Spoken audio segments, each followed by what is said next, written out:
Johnson from Noetic, the philosophy, the poetry, the humanities teaching app. Go download it right now from the App Store, Google Play Store, all of that. Tonight we're experimenting yet again on Marcus Aurelius' Meditations in an effort to introduce new and novel teaching styles into the app. I am relinquishing control to my supportive cast. And tonight, CJ Eller is going to be guiding the discussion on Book 5 of Marcus Aurelius' Meditations. And I'm going to generally try to duct tape my mouth shut, except if you absolutely if I have to release, yeah. And I have some concerns, some theological concerns that I hope that get addressed. I have no idea what CJ has prepared for us, but I'm going to just stop talking right now and let CJ work his magic on this text and show us how he would want this text taught to him. Sure. So, I have a story. We're going to start with story time. Okay. So I have one friend whose teacher was in class. She was teaching a music class to elementary school students. I can't remember the grade. Let's pretend it's second grade. So she's teaching her second grade class. And she says that, I got my PhD in music education. I am a doctor of music. And as any second grade class does, they all sit in reverent silence of that, like, whoa. And then one student raises her hand. She says, okay, yes. And she's like, so are you saying you heal people with your music? And when I heard that story, I was like, whoa. Of course the person can be like, no, I just know how to play music good. But at some point it's like, wait. You are in a way healing people with music. And then it almost got me thinking about how anything we do, whether you're a doctor in biology or women's studies or anything, that in some way there was personal healing for you because whatever you pursued, and I'm sure with you, Jordan, with history, Luke obviously with philosophy, me with music included, that there was some sort of self-healing that happened with that. And that anything we do in a way is medicine. And what I want to focus on, at least with this text in particular, and with the book that we're dealing with, is to try to explore the medicinal quality of what Marcus Aurelius is doing. In a sense, he is self-treating, and he's self-medicating himself with his philosophy, with Stoicism. And what I want to try to do, and what maybe we can try to do, is explore how that works, because I think that's one thing that's so important about Stoicism, is that it is a functional philosophy. Functional in the sense that it encounters problems in our life, and then it deals with them. Just like medicine, okay, I got a fever, what do? I'm going to take this, and it'll make me feel better. So in some way, diving into that and seeing, okay, what makes people sick? How does medicine work? How do you take medicine? Do you take it with the pink liquidy stuff, or do you take a pill? How do you do that? And trying to wrap that around Marcus Aurelius' Meditations and seeing, okay, what are the quote-unquote sicknesses that come from that? And how does he treat that? How does he treat himself? And maybe how does he use other people's medicines in some way or another to heal himself and to encounter the problems and just existence in general, and deal with it and try to be a good human being. So I think that's sort of the frame that I want to put around this discussion, and I think would be fun. I don't know if there's any comments or concerns before we begin. I think it's an excellent trajectory. Okay. Yeah, I think it's an exciting lens, and I think that something that I would definitely like to look into is with chapter 8 and how he describes fate as sort of the great prescriber. Yeah, exactly. So I guess maybe from there we can start with maybe who's the prescriber, what's being prescribed, and then we can maybe try to dissect the specific ailments maybe that afflict Marcus Aurelius. No, that's wonderful, and I think we will. And this wasn't all just in my mind out of nowhere. I wasn't having this idea in a vacuum. Marcus Aurelius actually brought up this idea in my mind in this chapter 9 out of book 5 and I will read it to you, just a little bit of it, where he says, "No. If you've taken a fall, come back again, and be glad if most of your actions are on the right side of humanity. And love what you return to," which is going to be philosophy. "Do not come back to philosophy as a schoolboy to tutor, but rather as a man with ophthalmia, or some disease, returns to his sponge and salve, or another to his poultice or lotion. In this way you will prove that obedience to reason is no great burden, but a source of relief." So in that sense, that philosophy is a medicine, and today we're going to try to explore the medicine, or dive into how medicine works, the philosophy medicine per se, and see how that works within Marcus Aurelius's meditations, and see what it can teach us, because obviously it's not like, oh, like, that person needs vitamin C. I don't need vitamin C. I'm totally fine. What do you mean? Like, we all need vitamin C. We all need nutrients. We all need vitamin D, we need sunlight, we need everything, all these things to survive. So I think it'll be really cool to see what universals we can get from this. Because we can say, oh, he's an emperor, and, you know, he was in Rome, and blah, blah, blah, you know, he was treated like a god. What does he have to say about us? But, I mean, if we pull out our smartphone, good lord, it's probably like something somebody pulled from Mount Olympus, you know, and back in that time, it's like, what is this device? So I think it's going to be awesome to see what kind of universals we can pull from the particulars of this text. So, if we're doing medicine, I suppose we have to start at the cause, like what makes people sick. I would assume I'm not a doctor. I mean, he's almost a doctor, but I'm not a doctor. I'm nowhere close to a doctor. Neither am I. Oh no, doctor, but none of that. But at least I know when I was young and I tried to figure out, like, you know, taking medicine and stuff, I was just like, why am I sick? Like, what did this do to make me feel this way? And like, why do I have to take this pink liquidy stuff that tastes like chalk? Like, why do I have to do this? And I'll have to address at least maybe 2 reasons that I found why, you know, we get sick. And I want to make a shameless, non-ironic plug to kidshealth.org for providing me the information to find out how medicine works. It was the first one, it was the first search on Google for good reason. It really helped, and I want to say thank you, kidshealth.org. You probably did not expect this, but I'm going to use you anyway. So I want to start with the idea of why we get sick and how that relates to Marcus Aurelius's meditations.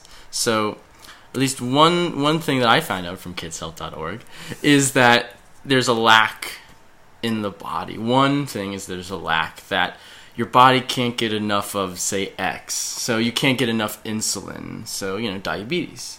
Mm-hmm. And you need to put insulin in your body to heal yourself. Mm-hmm. So in some way, I wonder what, in Marcus Aurelius' text, what is the lack that he is addressing? Or what are like some of the... Yeah, I like that. What are some of the deficiencies that he's addressing? And I would start with the first one. I mean, chapter 1, it's getting out of bed. I think there's a lack of drive in him, and he can't get out of bed, and he uses, at least in my translation, reluctant. He's reluctant to get out of bed. So if we're lacking that, he's lacking one of those things, which of drive. And I don't know if you all can surmise any other deficiencies from what you've read, and maybe we'll get to how he addresses those deficiencies, but maybe of what you see Marcus Aurelius finding himself lacking, that he needs to write this little thing to himself. I mean, I would say in that same chapter that I feel like, you know, something a deficiency could be like productivity or activity. And I think that if we're thinking of it almost in terms of like biology, what is the function of humans? And if we sort of think of that, you know, I don't know, like if you think about like the Magic School Bus and like, you know, like the episode with like the human body and everything having a function and like bustling, what's our activity? What is our sort of like peak productivity? You know, like because he uses the imagery of bees buzzing, in a hive, and ants, with like the ant hills and stuff like that.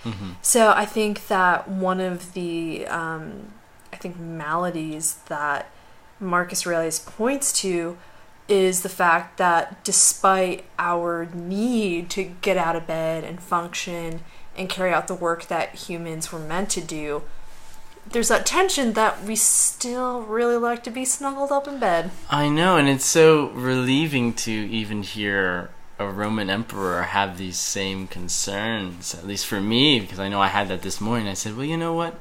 Marcus Aurelius felt this about how many years ago? Thousands of years ago, and I'm not alone. And that's one of the consolations of philosophy, I dare say, is that throughout time, everybody has these same problems, and one of them is getting out of bed or just finding a reason to get out of bed. But I really enjoy that. Luke, do you? Can I jump into the discussion? Yeah. So I think I really like how Jordan has emphasized that there's a lack of productivity, but not just any productivity will do for man. Right. It's not it's not busy for the sake of being busy. And so I'm going to just pass it back to you. Can you elaborate on the type of productivity that Marcus Aurelius thinks that the individual ought to engage in? Well, why do we wake up and do what we do? I mean, because it's not just meaningless action, because he believes that it's right action coupled with right thinking, and that sort of ties up into a lot of like his beliefs for happiness. So it's kind of Aristotelian. Yeah, and I guess what I would further say is this done in isolation or is this done in community? Well, it's always done in community. Okay, so go with that theme perhaps a little bit. Yeah. Okay, well, I mean, he basically says that, and this is kind of like why I like Marcus Aurelius so much, is that he emphasizes that we're sort of a part of this great polis, and my favorite thing that he does is that he emphasizes fellowship, and my most favorite thing he emphasizes is, in my translation, he says that you should have tolerance for everyone, which is interesting, because he's not necessarily saying, not necessarily like love thy neighbor, but he's saying, tolerate everyone in this universe and respect the fact that they have their own will and they're governed by fate in their own fashion, just as you are. And that's freedom. So freedom and activity are closely intertwined. And that would make perfect sense for a man that is so ingrained and deep into political life as an emperor, where, you can't just be love thy neighbor and turn your cheek all the time. That you have to put up with some people. But I like that, tolerance. I don't think I had that in my translation, but that's a really great way to put it. Well, this particular chapter struck me as odd, because it doesn't seem obvious to me that man is under any sort of moral imperative to participate in society. Right. Like, I get, perhaps there being something innate within the nature of every human being to get out of bed and do something.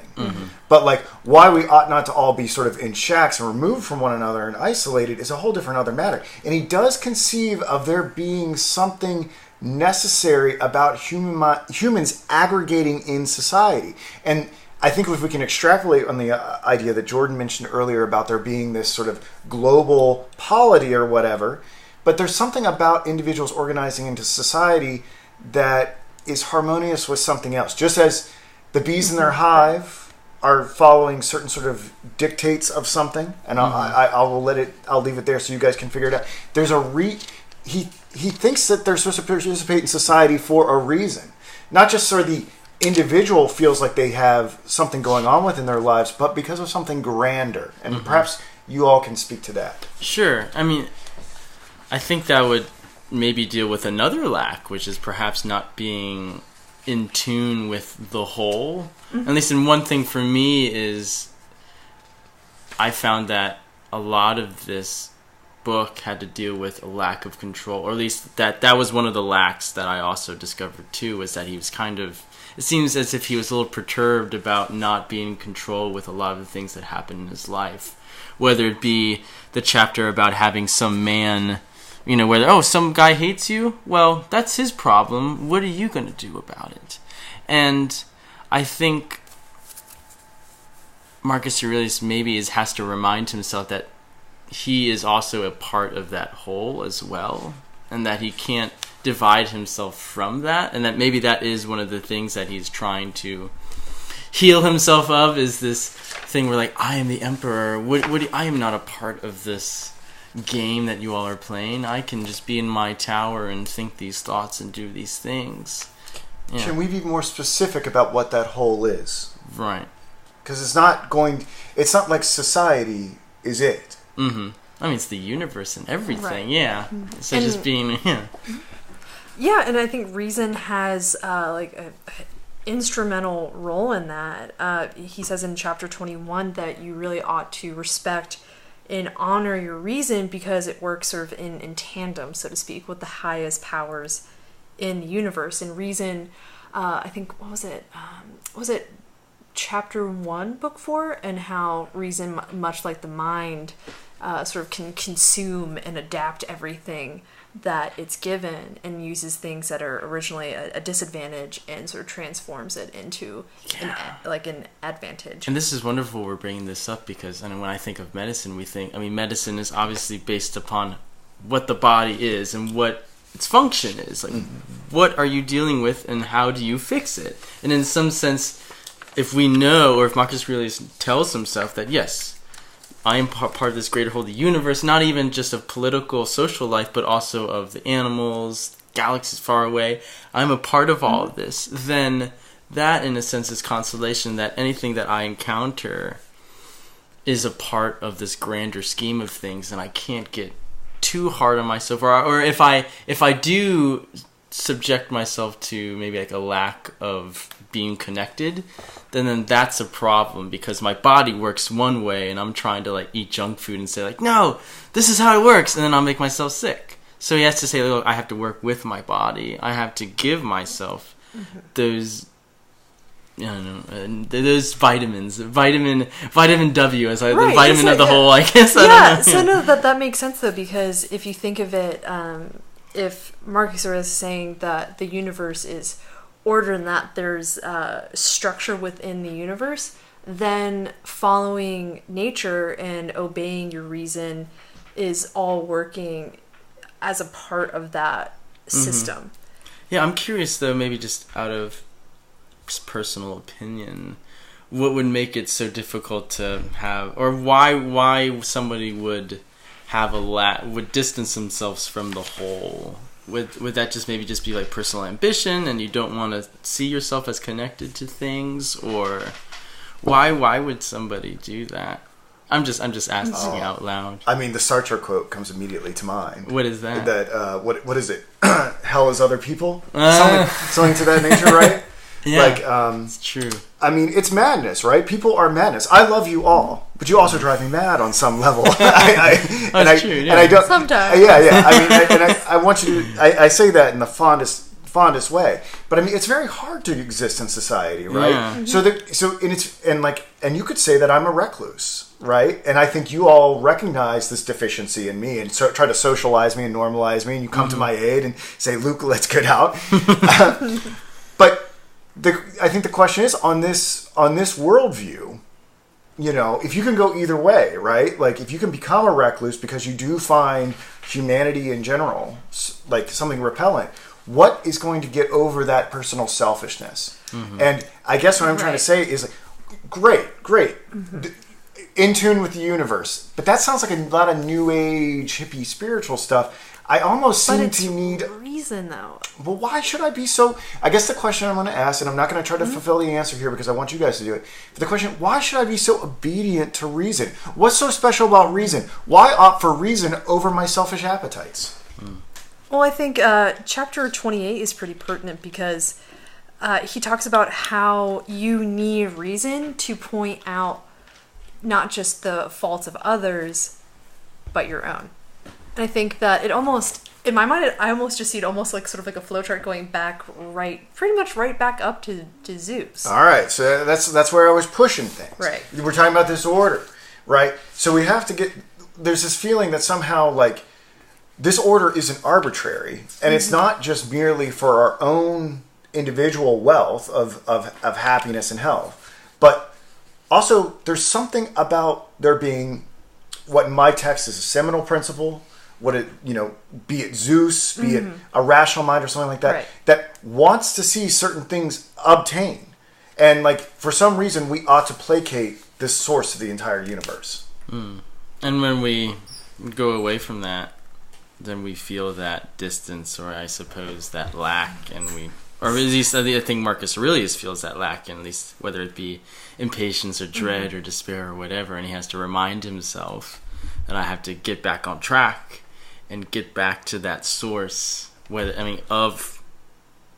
of the world, through reason. And I think chapter 27 sort of hones in on that, and Zeus grants us a portion of his own reason in his own spirit to guide us. So when we basically refuse to apply our own reason, that cuts us off from that sort of like being attuned to the universe. Like if we think of it like almost like a frequency, like we opt to tune ourselves out of that frequency when we don't apply reason. Yeah, I like that. Yeah, and that seems to me to be the at least like part of the lack, is that you try to tune yourself to another frequency, whether you lose patience or you lose assertiveness, like we see in chapter 1, or you lose a sense of, maybe not you don't lose it, but you just feel like you don't have any control, whether that be of, people that smell bad.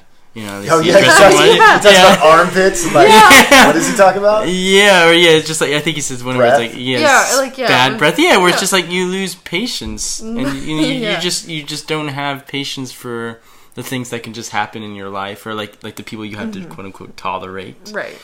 And to have that lack is to not recognize that unity that you all were talking about. That if we were talking about medicine like that, your body does X or needs X, and if you don't give it X and you think that Y is going to be more efficient, then your body's not going to really work well. And I think that's interesting that you bring that up, because it kind of reminds me of the one chapter where he sort of talks about like the theater and like the plays, and how the tension between what are perceived goods versus what are like genuine goods, and how he talks about truth and wisdom and all that good stuff is what are like actual goods, but people can delude themselves with chasing things like money as a perceived good. But then he actually uses like theater and stuff like that to say, well, if we can mock these people and mock these traits, then maybe it's more of a construct in our own minds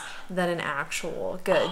So you could almost be taking like, you could be taking like a diet pill when you really want to like get skinny for bikini season, but maybe you really just need like a solid like exercise regimen. Yeah, and I want to go with this because that taps in. So we were talking about lack before, and how that's one part of why. It's one reason, not the main reason, but one reason you get sick.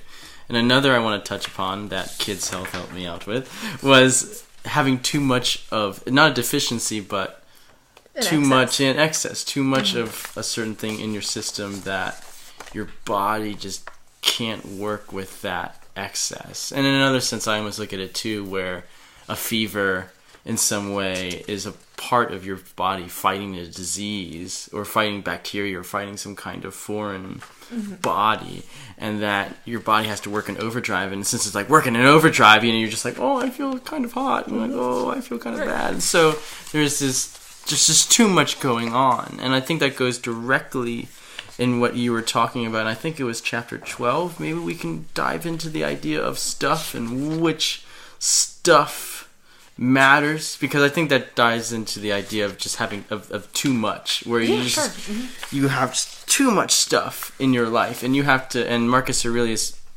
being an emperor, obviously living in luxury, where maybe he has to acknowledge that excess and say to himself, okay, what's important? What do I need to get rid of? And medicine in some way, especially in this case, helps block those excesses from happening, or maybe tries to quell them, whether it be pain relief or fever or anything like that. So I'm curious what he sees. And I think that's interesting because chapter 15, he talks about how with human nature, we can't claim the things that just are not directly a part of human nature, and how those can't necessarily be used to entirely satisfy our own ends, and it does not ultimately contribute to the good of human nature. But I thought one thing that was interesting is that he tells us you become a better person when you deprive yourself of the things that are not absolutely necessary. So he advocates disciplining yourself to sort of make the choice to deprive yourself of things. That way, when people take that away from you, you're not at a complete loss. It almost sounds like an experiment from Seneca, right? Where he says, okay, right, I'm going to take a weekend or maybe a week. Just sleep on some boards. Yeah, and then have one box of Kraft macaroni cheese, and hopefully that'll get me by. And then when that week goes by, you realize to yourself, wow, I didn't really need much, but I was okay without my sofa. I was okay without eating caviar every other day. So I think I'll be all right, even when those bad things happen. Right. So when misfortune sort of rips things from you, you're disciplined enough to be able to do without. I definitely think that one sort of concept that stood out to me a lot in this book was the idea of making habits and using behavior to sort of condition yourself and to discipline yourself. So that could almost be as a sort of like regimen, as a prescription. And that'll be something we maybe dive in at the end, where I want to maybe talk about ways to take medicine, or how medicine, because you can't just be like, I'm going to take all these nutrients, put them in my mouth. Like, they obviously have to be put in a pill or in, little capsules or something like that. So I think that's one thing that's very important that we'll touch on later, because there's the applicable part. We talk about philosophy and it's very highfalutin, but then there has to be a grounding of how are we actually going to use this in our lives. Why do I have to talk about the whole and Zeus being a part of everything? Does it say something to me about my life? I hope so. But using or just certain how means, does this why is this good for, why should I bother? Yeah. How does this benefit me? So what? Yeah. That's the big, I don't know. I feel like we're reading any of this stuff, it's almost like you have to do the so what test every other page. So what? Why is that important? Or every other paragraph. What? Every other chapter. No offense, Marcus. No offense, Marcus. We're totally fine. But to continue on the excess, I found one thing that was very fascinating was this excess of what I took as negative thoughts, and where he sees himself maybe being overly impatient with, again, that person with bad breath, or he notices that somebody said something to him that wasn't really nice, and he's like, well, okay, that person did me wrong, and I think he has to talk to himself because he's feeling a little bit of anger, as anyone does, oh, that person did this to me, they done me wrong, and I have to get back at them in some way. And that excess of anger or passion just gets to you, and he has to say, whoa, hold on. And to me, at least, this realization comes from, since when we were talking about the lack, we framed it around if we were talking about medicine, how does the body work? Okay, we're part of this bigger whole. And at least for negative thoughts, if we go to chapter 16, he talks about the idea that we dye our thoughts with whatever is in our minds, or we dye our minds. I can't remember exactly what dyes what, but our mind is influenced by what we put in it. And if we put negative thoughts in our mind, then it will be so. If you think it will be so, and you will be angry and miserable. And to quote him, I will say, your mind will take on the character of your most frequent thoughts. Souls are dyed by thoughts. So dye your own with a succession of quote-unquote good thoughts, I would assume he was going to say. But that realization, to me, is one of the cruxes of Stoicism. I don't know if you all agree with that, but he's framed this idea before in previous books. But This idea that whatever you put in your mind is what you get. And if you add too much of one thought, again, we're talking about the excess. If you do an excess of just negative thoughts where it's just like, that guy's out to get me, he's out to get to me, you just get angry and really just become a miserable person. Yeah. And that realization is huge. And he totally has that has a lot to do with the impressions. And that how these ideas that you can get in your head almost sort of like mold, kind of like hot wax, kind of sort of like the waxen impression. And I think it's really interesting in chapter 35, he just tries to reassure himself pretty much that he's saying, well, evils aren't really troublesome if they don't originate from you. Like, if you're not the source of the evil, that's pretty cool. And then he's like, then evils aren't really troublesome if they don't harm the common good.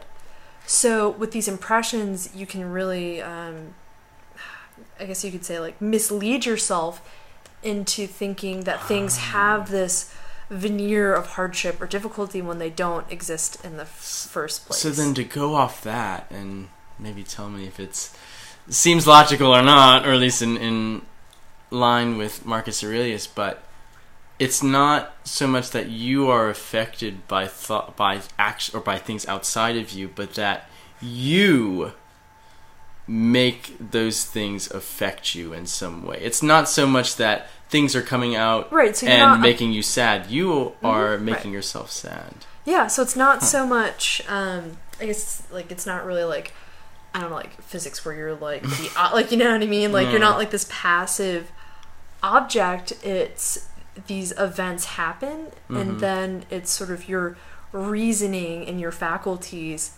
that help you make judgments. And he discourages you from making too many judgments about things because there's a tendency too much excess, to judge either good or bad. So then there's an excess of judgment where you're just constantly saying, like, this is good for me, is it good for me, is it bad for me, is it good, well, it's like a mental and emotional, like, filtering process, sometimes if you can, I don't know, like, misfilter things, yeah. Oh, for sure. I mean, it's the body in general. I remember hearing a story. Oliver Sacks, the great neuroscientist, was talking about there's a family member that died, and I think they died of some kind of complications with a heart attack or something like that. And he just said, what I couldn't get over is that she just died of fucking plumbing. Fucking plumbing killed her. In the sense that, it was just as simple as just arteries just getting blocked, and that was all it takes to just conquer you, like conquer a emperor, conquer anybody. And I think that's one thing that maybe, again, we get scared of, or I think what Marcus Aurelius noticed too, is that this can all go like that. And I think it's chapter, I can't remember what chapter it is, where he talks about the idea of life being this coursing river. I think it's chapter 23, where he's like, just life just goes and anything can happen. And I don't know, sometimes we're scared to admit that. I'm terrified. I think it might be chapter 33 where he sorry, no, two instead of a three. No, he does mention a lot. Yeah, so I mean the whole, like, Heraclitean kind of idea, like the Panta-Rhei, like everything's in this, like, flux and, like, this stream. But it's interesting. I wanted to bring up chapter 33 just because you mentioned that, like, the sort of, like, the brevity of life. But he also says, into your prior anecdote, he says that the limits of your bodily life are out of your hands. Yeah. And so he's saying that internally and, like, emotionally and intellectually, you actually have a lot of control. You can actually use reason to cultivate, these sort of greater goods, and you can use it even, like, in, like, last chapter 37, you can actually use it to cultivate good fortune. So you have so much agency with your mind and your spirit, but at the end of the day, that's fate ultimately cuts that cord, and you don't know when it's going to happen. It's so wonderful you mentioned that, because it almost seems there's a limit to what we can control, which, like you said, is our own agency and how we perceive things. But then, going off the theme of excess, then we think there's too much, and we can control our fate and like I will never die and I will just be living till I'm 123 and I don't know why 123. It's a cool year, I guess, but it'd be awesome. But it's not gonna work. You can't control that. You'll die from fucking plumbing, maybe, or anything else. Anything else that could happen. It could just be like a fly enters your nose and like it just causes this crazy hemorrhage and you just die. You spent too much time on WebMD. No, dude, it's kidshealth.org. It led me down some kind of crazy it's kind of like in book 4 where he mentions that there are all these people like astrologers and like doctors and soldiers who all are basically all in the business of death, but even they drop dead.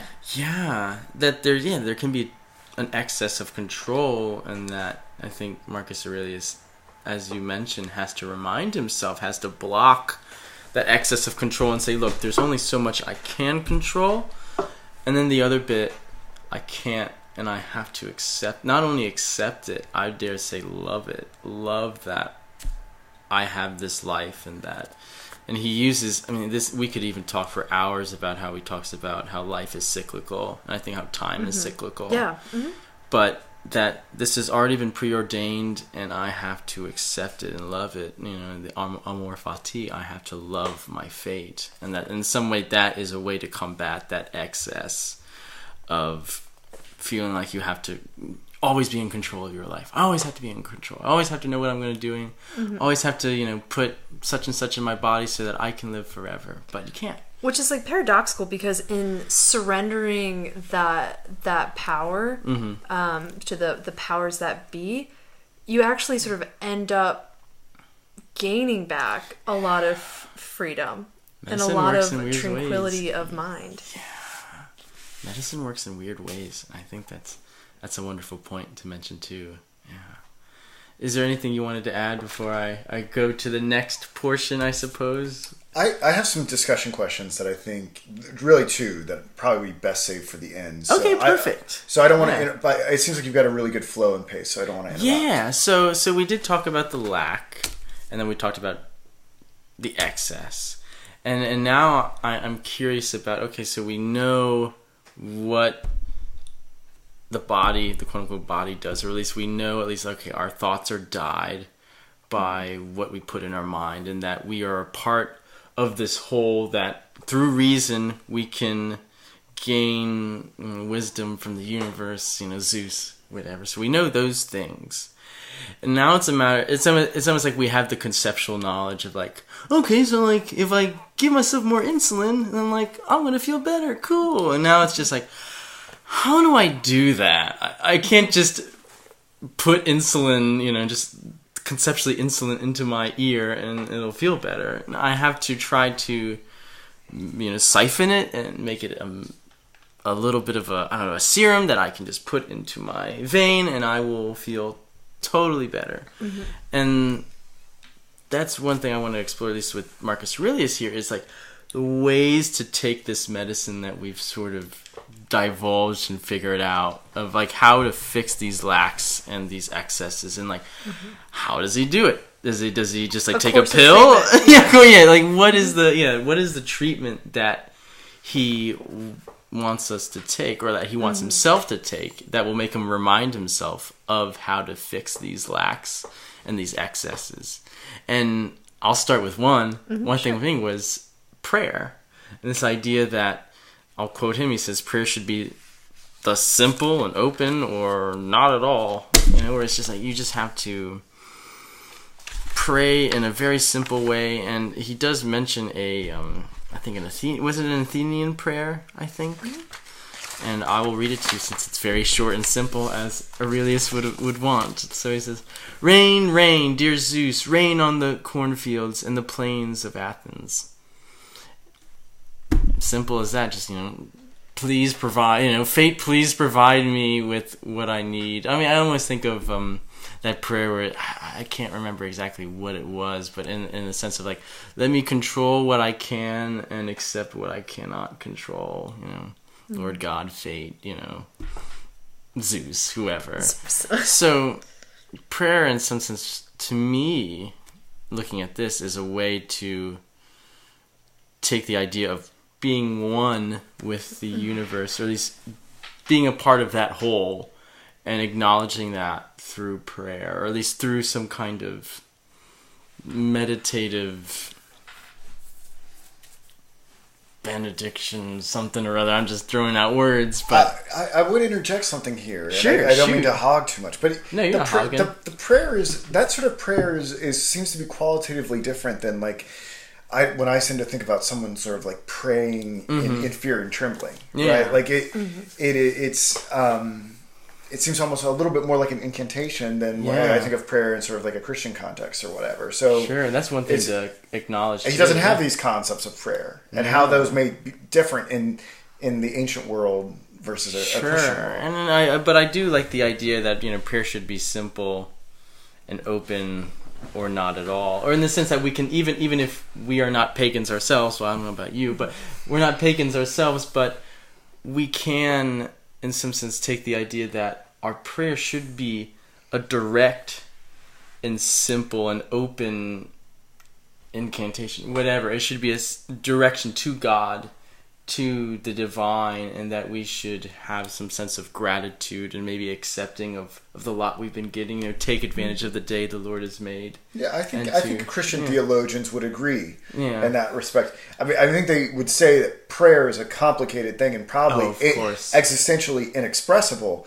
Sure. In terms of word or external act or whatever, but ultimately there is a simplicity to it. Yeah, and do you think it's a good way to siphon that idea of trying to be a part of the whole that we're talking about in some way? Yeah. I think in this context, if we think about the simplicity of it, I think that a word that kind of came to mind for me is artifice. So I think that if we really try to think about the context and the pomp and splendor of there were a lot of mystery cults. Cultic practices entailed mystery cults. A lot of, just a lot of rituals, a lot of money being thrown around. So I think it's interesting in this context of he's saying a lot and makes a pretty significant statement by saying very little. Yeah, it almost seems like you just said, you're just talking about all the excesses, which is all this pomp and circumstance. But for what? And in a way, maybe that's a way for him, at least taking this pill, per se, of simple prayer is a way to combat that excess of trying to think that you can be so in control of the ritual that you will be given some greater lot because you or maybe sacrificed you don't need like a 12-day festival. Those are pretty cool, though. But they're pretty cool, but but maybe a simple prayer will do at harvest versus the 2-week festival or something like that. Sure, yeah.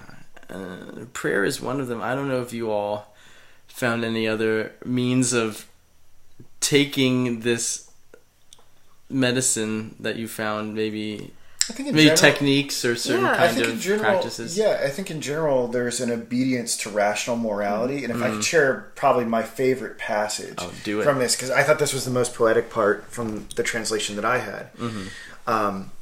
As a horse when he has run, a dog when he has tracked the game, a bee when it has made the honey, so a man when he has done a good act.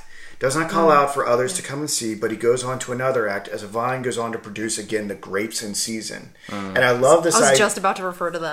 Thank you for bringing that up. And I particularly like this in the sense that the medicine for ourselves is to go about behaving morally and in tune with sort of rational, reasonable morality within this collective whole of society.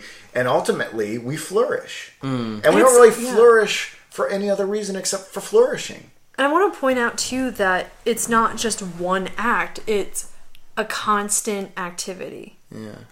So that's one thing that really stood out to me. It's not just doing just one thing. It's just this ever-changing, it's just not static. It's just a constantly progressing and evolving thing. And I don't know, it just kind of reminded me a little bit of Simone de Beauvoir, of that you constantly keep moving, and more in the framework of de Beauvoir, you're always constantly pushing for ethical projects. Yeah. And through that process and that movement, you just become a better person, and you attain like a greater happiness and satisfaction with your life. Yeah, and I think that... So happiness is an activity, sort of like that sort of Aristotelian It's a verb, idea. yeah, and I think that goes along with the idea that the body is always constantly moving too, that we can't just heal ourselves and then say, I'm better, therefore I will never be sick ever again.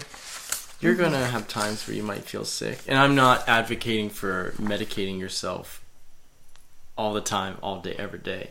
But in the sense that we always pick ourselves back up in some sense.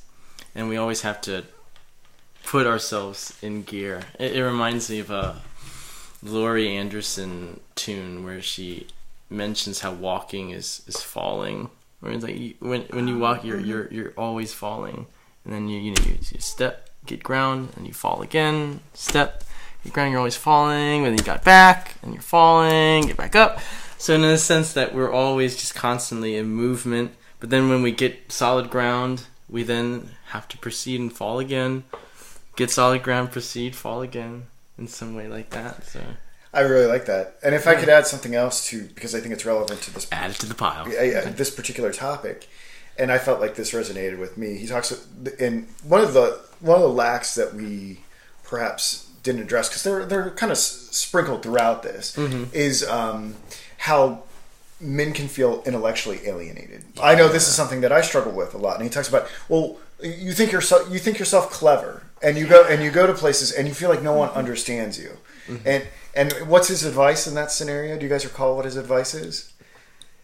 I think it's like they may not be able to understand your intelligence. You may be the genius that you think you are. You may be the gifted person that you think you are. He's like, but there's so many other virtues you can demonstrate. Right. There's no shortage of other things that even if men can't approach you on your intellectual level, like you can show them a whole host of other virtues that are commanded by reason. So you can so you can connect with the collective that is society and the commonweal. Yeah, you don't need virtue. There's some traits, and he even mentions that too. There are some traits where you don't need to be virtuous or have a lot of money or have a lot of knowledge to ascertain and to cultivate. Yeah. And he's like, why aren't you doing that? Again, it's just like, why do you have that lack, man? We got to fix that. Yeah, and he says, like, the fact that you might not have a natural aptitude for it, he just basically says, that's not an excuse. And I think that's why Stoicism resonates with me so strongly, is because there's so many things in your power that you can cultivate. So with chapter 5, he says that you can cultivate sincerity, dignity, endurance. You can have a moderate temperament, so you're not really easily seduced with like sensual pleasure. You can show kindness, frugality. You can show freedom. You can be satisfied with your lot. You can have elevation of your mind and like avoid chattiness or like gossip. So he's saying, embrace your natural gifts, but really strive to cultivate the ones that are good that might not come to you as naturally. And it's so great you guys are bringing that up, because that goes into another part of the medicine, which to me I called personal pep talks. Looking in the mirror. No, darn it, you're good enough. But that's what he isn't that was how he framed that conversation where he's like, okay, you got all this stuff, what are you doing? Like it's always talking to himself, or he always has things where he says, okay, tell yourself this, and then it'll say the dialogue. Or I mean, hell, the first chapter was him talking to himself about getting out of bed. And he's like, oh, it's so comfortable. And he's like, what? Is life meant to be lived in comfort? Is that your lot in life? Is just to be in bed all day? And he's like, well, but we need comfort in our lives. And then he has to like say like, some of it, but there's an excess. But I need you have naps. An excess. Yeah, I need naps sometimes. You have, but you have an excess of naps, and to me that's such a powerful tool. It reminds me of I can't remember who said it. Maybe I'll have to link to that later. But it was this idea where, like, if you're having trouble thinking about what decision to make, you say, okay, well, treat this problem as if it was your best friend's problem and give him advice. And what you tell your quote-unquote best friend in that circumstance is something you should do, because you're going to be honest with your best friend. There's that filter when we develop relationships with people that is just off. And we could just say, look, man, she's not good for you. He's not good for you. Just get out of there. Run. Or we can say, man, you should quit that job. You are suffering and you're finding any reason to stay. And in some degree, I think Marcus Aurelius is being his best friend in that regard, where he's like, okay, I don't want to get up. And he has to be like, let's be honest. Your life isn't meant just to do this. You have so much more potential. You should get your ass up, start making breakfast for the family, and get going. You know. So I mean, it's a good way to take, I think, maybe the excess of feeling like, I don't know, you have too much stuff, and you have to tell yourself like what's important. And that's one thing. I mean, he does too, and that was one of my favorite parts. Where in my translation, I don't know if your translation is as vulgar as mine, but he talks about the idea of like, okay, like I have to find out how, like, this, it would be too much stuff if I went to this guy's house and I said, he is so rich, he has no room to shit.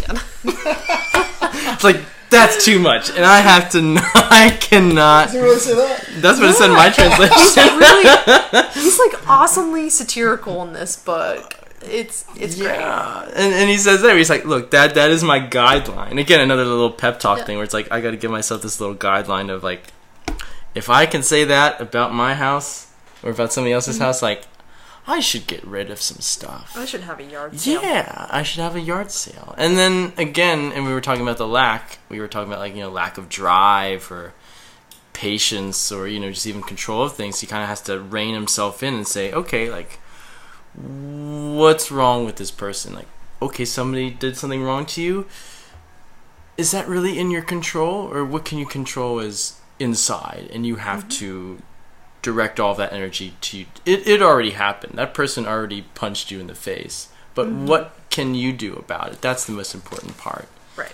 And I think framing that within just a personal pep talk, I think is even just good for us today. I mean, when I wake up tomorrow morning, I think I'm going to reuse Marcus Aurelius' little pep talk as a way to get myself out of bed. But yeah, these talking about prayer, personal pep talks, I mean, the self-awareness like you were talking about, I think are great ways to siphon all of this knowledge that we have and to use it in applicable means like Marcus Aurelius does. I don't know if you guys found any other devices or pills or pink fluids that he uses to down this knowledge, or if those are pretty good. Yeah, I mean, I don't know, like, it's hard because obviously I have a very, very soft spot in my heart for Marcus Aurelius. One thing that I really like is how he just kind of constantly, he has to remind himself that just how small he is in the universe, and that he's just kind of like a speck of a speck on of another speck, yeah. On another speck. And I don't know, I think all of it is helpful. That almost that's almost like the idea of like a memento mori, right? Where the idea of like where you have to be reminded that you're going to die and that you will be dust in the end. And maybe it's not like exactly ashes that. to ashes and dust to dust, but I think that a lot of this in my mind just seems like a rehearsal. Kind of, he's constantly like rehearsing things to himself. I don't know, like maybe he's rehearsing for death. I don't know really what he's rehearsing for, life or death, or I don't know. Yeah, because you only get one shot and you don't really have much time to practice, I guess, when you die. So it's only like one shot, but any way to kind of prepare in the ways that I suppose. Yeah, and getting your mind ready. He just basically says that our lives are pretty short, but just try to tolerate others and do the best you can do with the time that you have, but don't get too arrogant, because our time in this state on this earth is so brief that it's kind of like foolish to think that anything that you've accomplished is really worth I don't know, bragging. Yeah, and that goes back to what you were saying earlier, Jordan, about the idea that you can only have so much control, And then there's a point where you think you can have too much control and you can think you're hot shit. But Marcus Aurelius has to remind himself that I'm not. I'm actually not.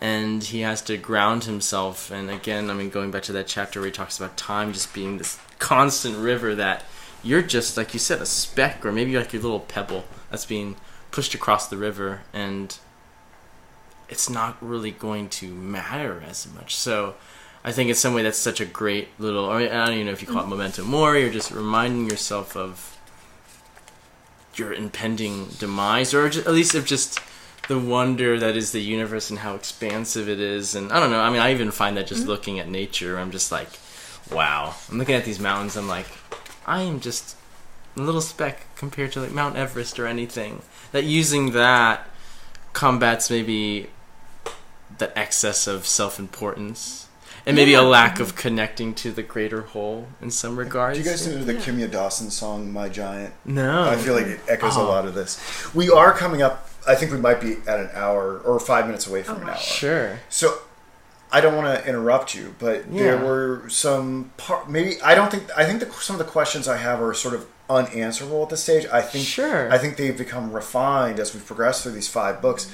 I don't know if I'd be stepping on your toes to introduce them now, or if you had a closing that you wanted to do with your lesson. Sure. I mean, I think what I want to get at is just how we can apply philosophy. This is one way, looking at philosophy in this way for me is one way to apply it to my life in some way, is seeing, okay, there is a disease or there is some kind of thing going on in my body that makes me feel a certain way. And it's natural. There's a lack or maybe an excess of something. And then, of course, many more that I wasn't able to research on kidshealth.org that I'll have to look up later. But there are these things that happen in my body, in my mind, or in daily life. Okay, like, how do I combat that? Or not combat that, but how do I work with that in some way? And philosophy in some way, as Marcus Aurelius says, is that medicine that we can come back to. And I think a lot of the times when we think of academia, we think of the tutor going back to the student going back to the tutor sort of thing, like Marcus Aurelius talks about, where we think of just people just writing down stuff for academic sake and just like, oh, I need to be really, really, really smart right now, and just going crazy. But it all comes back to the idea of it being a medicine, and of it being a way to make our lives better, and not only to make our lives better, to make other people's lives better with the knowledge that we have. And to look at the meditations in that way, I think, is to see Marcus Aurelius as a sort of medicine maker in some way or another, that he's taking from different facets of his own life and seeing the lacks and deficiencies and excesses that he has, and seeing him try to approach it in different ways. And that, to me, in one way out of the many ways, is philosophy, or at least the use of philosophy. And that is my closing, at least. But maybe we can dive into those questions next time. Well, yeah. Maybe I'll just leave them dangling there. I do want to say this. Yeah. That was an excellently run lesson. That's probably one of my favorite things that we've done on the teaching platform so far. Thanks. And I really, really enjoyed how you organized it around the topic of medicine and health. Thank you. So thank you guys. I mean, it takes 3 to tango. Yeah, so. No, I was very, very impressed. And I guess let's just leave these for next time. Okay? All right, because we don't want these things to go on. And Jordan may have some things that she wants to close. Jordan, do you want to close out with something first? No. I want to. So I want to leave us thinking about this possibly for next time. Okay. It seems like to me from the very jump that it's been sort of a garbled sort of understanding of what the divine is for Marcus Aurelius. I think from at the outset of our discussion, I couldn't tell what exactly there was divine, if there were gods, was the universe divine. It seems like the schematization that is emerging is that non-life is inferior to life, rational life is superior to just other life forms. The universe may or may not, depending on how we schematize this, might be superior to the individual human being. And then there is possibly Zeus. I think so. I think the thing. I think Zeus might be up there. I think the thing that we'll get clarity on as time goes. The thing I want to know is Zeus separable from the universe? Mm-hmm. Mm-hmm. And is Zeus just mind? Okay, mm-hmm. all right. Or does Zeus have other things besides being this disembodied massive intelligence?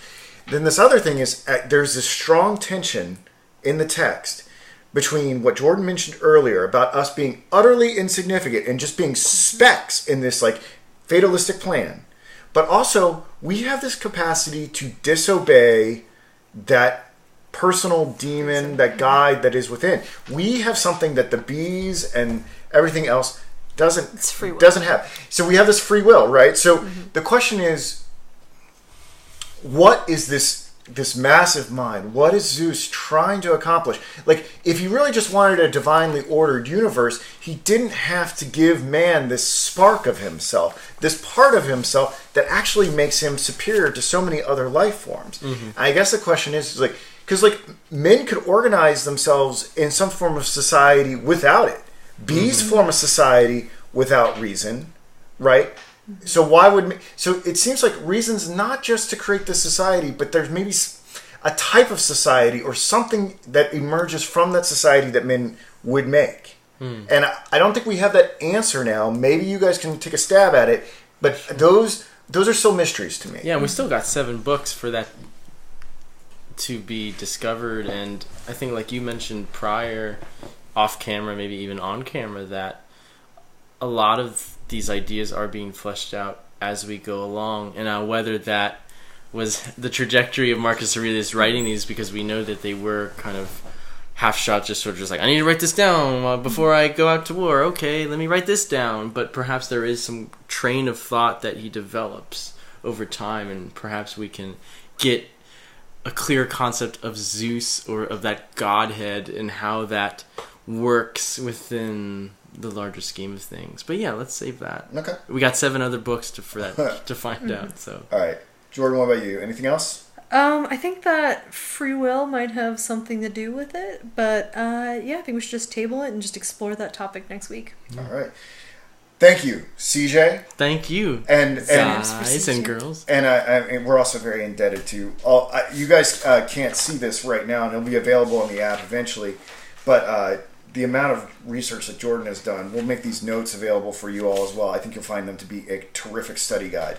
So she really did a tremendous job on that. All right, next time, guys. See ya. Bye.